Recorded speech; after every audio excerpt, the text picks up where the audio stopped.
күн, құрметті көрермендер. Бүгін біздер үйдеміз. Үйдің шаруа тірліктерін жасайық деп, балаларымызға көңіл аударайық деп. Күн деген сондай керемет тамаша. Сол себептен Мирас екеуміз далаға шығып, осы есіктің алдын жинайық деп жатырмыз. Жүріңіздер. Мирас болса жұмысқа кірісіп кеткен. Жасыл шөпті қырқып жатырмыз. Арыстанбек міндетті түрде папасына көмектесіп жатыр.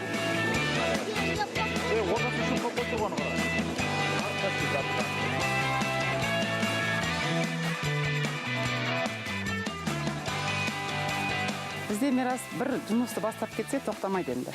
Мына жап-жасыл шөпті бәрін бітіруге тырысады. Баламыз Арыстанбек папасының қасында көмектесіп жүр.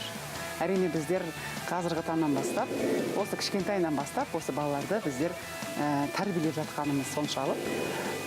Папасының қасында Арыстанбек көмектессе, екі қызымыз үйді жинастырып жатыр. Ал қазіргі таңда әжеміз, яғни біздің мамамыз көже әкеліп жатыр балаларға. Көже ішеміз. Ой, мама, рахмет саған. Ой, рахмет, мама. Арыстанбек, әне әже саған көже әкелді.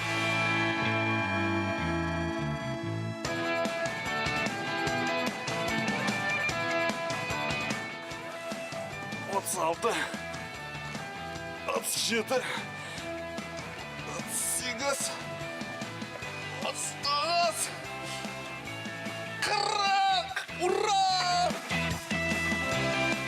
Ал енді күшімізді жинап, шөпті қырқа береміз. Қырқуды жалғастырамыз, достар.